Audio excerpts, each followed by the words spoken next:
read from a distance of 3 meters. Clearly, the most important breakthrough that we needed was to be able to convert the RF energy that is transmitted from the reader into power to power the tag from a very large distance. So we developed a very, very efficient technique to convert RF energy into basically power. The other breakthrough here at the Institute for Communications Research was extending the range of existing RFID technology from a few inches to several meters. In our technology, we can detect the tag up to a range of 3 meters. We can read as well as write IDs on the tag at the same range. And we can do it all without a battery on board, which is something we don't think is easy to achieve. Yeah. The researchers here at ICR are working on several interesting applications for their new generation of RFID chips. This is a project to create so-called smart packaging, so that boxes you might find on a store shelf know what they are and can register themselves on an inventory database.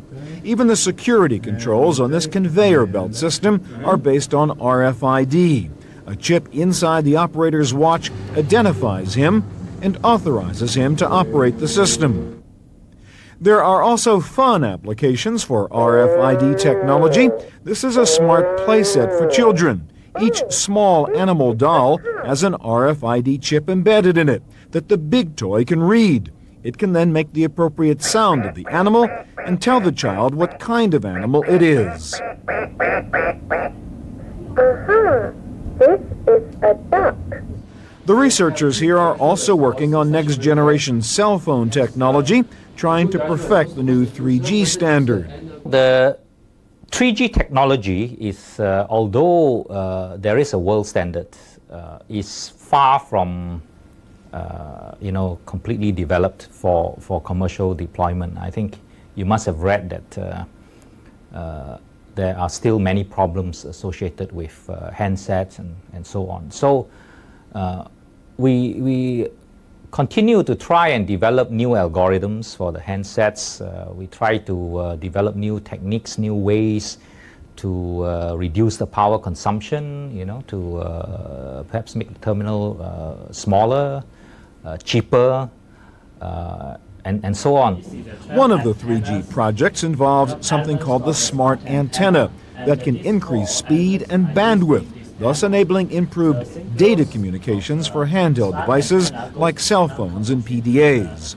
The researchers are demonstrating a smart antenna which uses an array of individual antennas and uses intelligent signal processing to dynamically switch to exactly the right combination of antennas to optimize the signal quality. You can see the greatly reduced bit error rate in the top graph that shows the signal quality after switching to the smart antenna.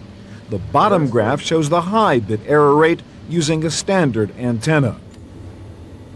ICR is also working on the next generation Internet using technology called QoS, or Quality of Service.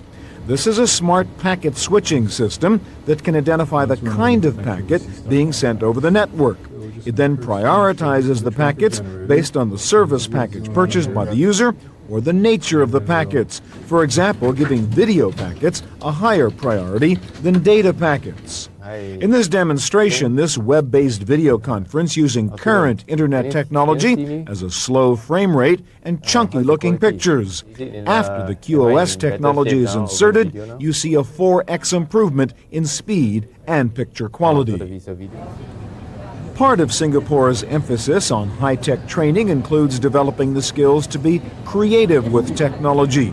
This is Nanyang Polytechnic, a school known for its program in digital media design. Students here are working on a variety of projects, many of which end up as commercial products.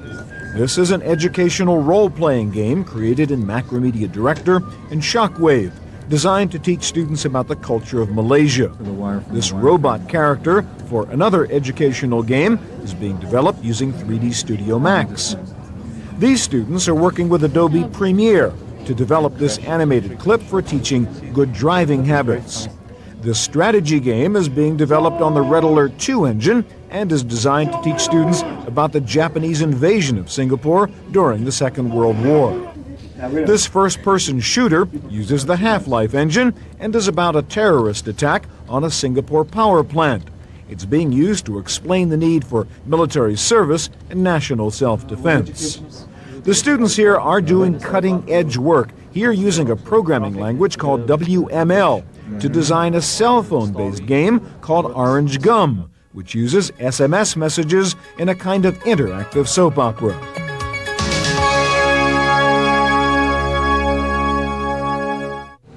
One of the biggest R&D centers here in Singapore is the Philips Innovation Campus, run by the Dutch electronics giant.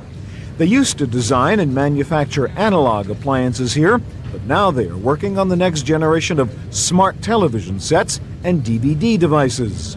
In recent years, we are shifting very quickly into the digital world. So we focus in the digital technologies on storage, which is holding data, content, music, in tape and disc, and more on disc because that is digital. We focus on display. Behind me in the background, you see a huge lab of 200 people working on display. Display in the digital world, as well as we focus on connectivities, which links the products together, wired and wireless way. Philips is developing its next generation of recordable DVD drives here, due out later this year, and scheduled to be priced at under $700.